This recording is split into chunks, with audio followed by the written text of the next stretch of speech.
So just to put these remarks in context, this video that we're going to be making of my talk is the kickoff for the new 501c3 that we've incorporated called Coalition to Modify NOTA. And this is our battle cry. The time has come to modify NOTA. In 2015, I donated my kidney to a stranger who turned out to be the mother of 2 young children. Since then, I had been convinced that if we spread enough awareness about the extent of the kidney crisis in this country, that we could solve this problem through volunteers like myself. I was wrong, and I want to tell you why.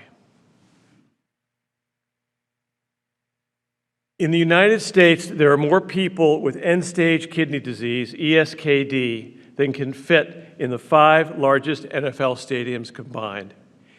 ESKD occurs when your kidneys fail to properly filter your blood. If that happens, you either die, get a kidney transplant, or go on dialysis until you die or get a kidney transplant. Dialysis is a process where you typically go to a clinic 3 times a week for 4 hours a day to have your blood cleaned by a large machine. A dialysis center is a temple of despair. After donating, I started a not-for-profit called National Kidney Donation Organization. We have over 50 living donors who are trained as mentors to folks who are interested in becoming donors. This year, our mentors will reach out to over 25,000 prospective donors. Our work with these candidates is resulting in an almost 300% increase in those who persevere to become donors. Sounds pretty good, right? Well, let's see what kind of impact we've had on the big picture. In the U.S., there are about 550,000 people on dialysis. In 2015, the number of living donors was about 6,000 per year. With all the work that we and other organizations have done over the past 7 years to promote living donation, the number of living donors is still about 6,000. I mentioned that the National Kidney Donation Organization will speak with over 25,000 donor candidates. But that's going to distill down to less than 700 donors this year. Asking someone to consider donating an organ is a tricky business.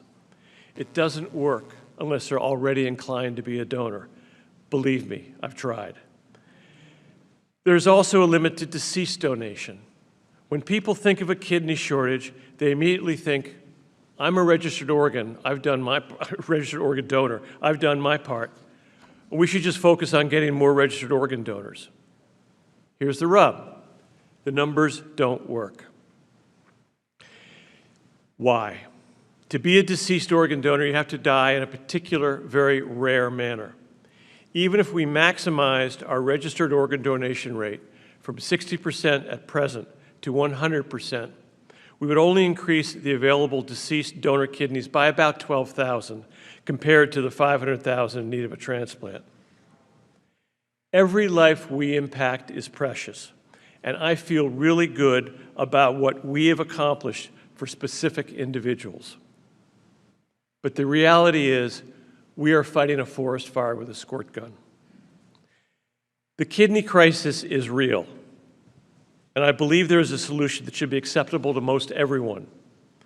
But before we go there, let's ask this question. Why should you care? For at least 2 reasons. The first, obviously, is that people are dying unnecessarily. The second is the staggering financial burden of ESKD on the taxpayer. The head of the National Kidney Foundation testified this past March that Medicare spends an estimated $136 billion, nearly 25% of Medicare expenditures, on the care of people with a kidney disease diagnosis. Of that $136 billion, $50 billion is spent on people with ESKD. Every transplanted patient who is taken off of dialysis saves society $1.6 million.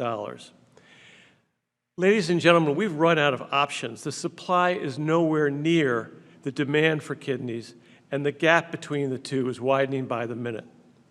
With billions of dollars on the line and hundreds of thousands of lives at stake, We need a bold proposal. Indulge me for a moment. Why not pay people to donate a kidney? Well, the ethical concerns are straightforward. We don't want to take advantage of people who may be in desperate financial straits to do something that they would not have otherwise done. But consider, we currently pay for plasma, bone marrow, hair, eggs, sperm, and surrogate pregnancies. Yet the National Organ Transplant Act of 1984, which was about the year when living donation became a thing, prohibits compensating organ donors. The challenge, everyone agrees, is creating a compensation model that does not exploit the donors. I ask you to keep that word exploit in your mind for a minute. Another way to think about this, as one bioethicist points out, every person in the chain of living organ donation except one profits. The hospital gets paid, the doctors and nurses get paid, pharma gets paid, the recipient is the main beneficiary. When you've been thinking about this for a while, it can get pretty bizarre. What other human endeavor do you know where a commodity passes through a chain of transactions and everyone in that chain benefits except the supplier of the commodity? Talk about exploitation. Folks, there is a better way. We can quibble about the right amount, but I suggest that a $100,000 payment for each donor will eliminate the wait list pretty quickly. Here's how. That $100,000 is in the form of a refundable federal tax credit. The tax credit will be uniformly applied over a period of 10 years in the amount of $10,000 per year. Opportunistic on the part of the donor? Certainly. Exploitative? That would be a reach. What I am proposing here is but one of many possible ways to safely and ethically incentivize people to become living donors. For me, the tax credit is the best of what I've seen so far. A quick comment on the risk of donation. We don't have time to recite all the statistics about how safe living donation is, but risk factors in the way everyone thinks of this. The single biggest concern of every living donor is what happens if I lose function of my remaining kidney. The National Kidney Registry has been facilitating transplants since 2008 with over 7,000 transplants to date. They prioritize a living kidney transplant if a donor loses function in the remaining kidney. How many times in those 7,000 plus transplants since 2008 has the NKR given a living donor a replacement kidney? 0. There has been elsewhere the very rare case where a donor loses function, but so far the NKR has a track record that is 100% in this regard. The future of organ transplantation is full of possibilities, with high hopes for seeing xenotransplantation or artificial kidneys become a reality. When we are able to safely transplant a pig's kidney into a human, then human-to-human transplant may become an historical oddity. But until that time, we have work to do. We've all had episodes of tragedy and loss in our lives. It's the price we pay for being born.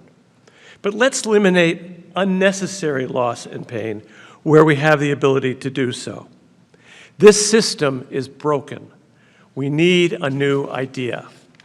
We need to have this difficult conversation because tens of thousands of lives are being lost.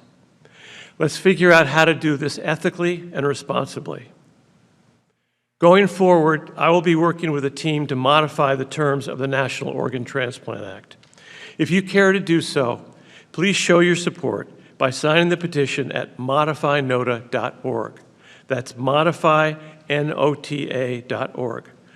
I hope you will follow our progress. Thank you.